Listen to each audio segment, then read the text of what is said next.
Thank you, Mr. Speaker. Mr. Speaker, IPO is a very important organization in the world. And just as Senator Halwale had observed, it could be useful in advice and in guiding in many principles that members of parliaments all over Africa and many other parts of the world could advise governments, Mr. Speaker, or could influence politics, Mr. Speaker, in a certain way. Mr. Speaker, what has been happening in the world currently is very unique. The situation in the Sudan, Mr. Speaker, the violence in Tanzania, what we have seen in Nigeria, Mr. Speaker, Christians butchered in churches, yet it is reported that Muslims are killed more than Christian, and promptly the American government to want to intervene and bring, these groups which kill people, to an end.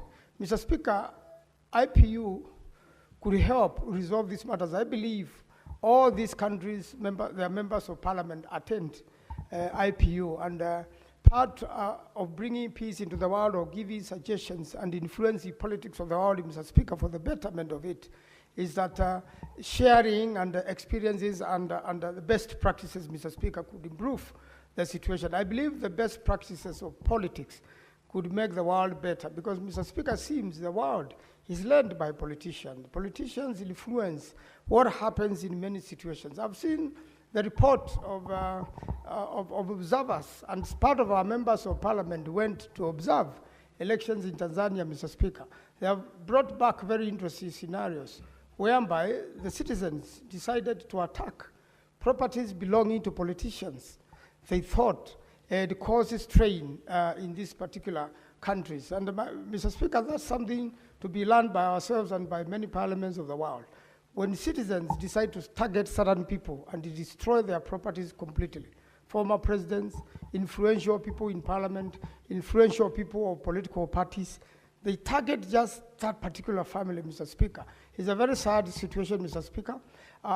In a situation whereby politics destabilize a country, Mr. Speaker, innocent people suffer, like the case in the Sudan now. You see families running away, families having lost their residence, families, divided, and the people lost. Mr. Speaker, I believe there are members of the Parliament of Sudan who probably come to IPU and could have shared experiences in different places of the world. And Mr. Speaker, we could reduce the suffering of the people through parliaments, Mr. Speaker, and through members of parliament when they share their experiences. Political parties and how politics are conducted, Mr. Speaker, is very interesting. Quite a number of our very good friends have lost their nominations in Uganda, and most of them were targeted, the ones in cabinet and are also in the House. And in the same political party, Mr. Speaker, they decide, we are not nominating you. It is time for you to go home.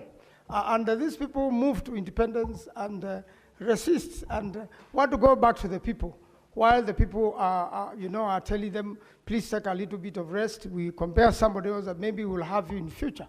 And I believe these experiences, Mr. Speaker, while shared, each one of us will learn something from another member of parliament from another country. And every time there are international gatherings, members of parliament really share their experiences on politics, on development, and how generally a country gets affected when politicians or political parties take certain decisions. Our own experience here, Mr. Speaker, with the death of the Right Honorable Raila Odinga, everything, Mr. Speaker, seems to have gone back to the drawing board.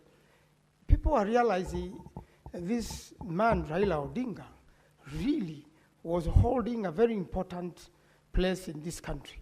He from the days he was in parliament to the many things he has participated locally and internationally, to the bringing in of a new constitution, Mr. Speaker. It had gotten to a level that the old constitution could no longer hold this nation together. And the politicians and members of parliament came together, took the best constitutions all over the world, looked for the best legal practices and came up with a constitution, Mr. Speaker, which is largely accepted. And after elections now, people are able to move on. I wish also other nations can pick from the example of Kenya. The way Honorable Raila Odinga has behaved, the way he's able to move on after an election. I think many nations don't know how to move on after an election gone wrong.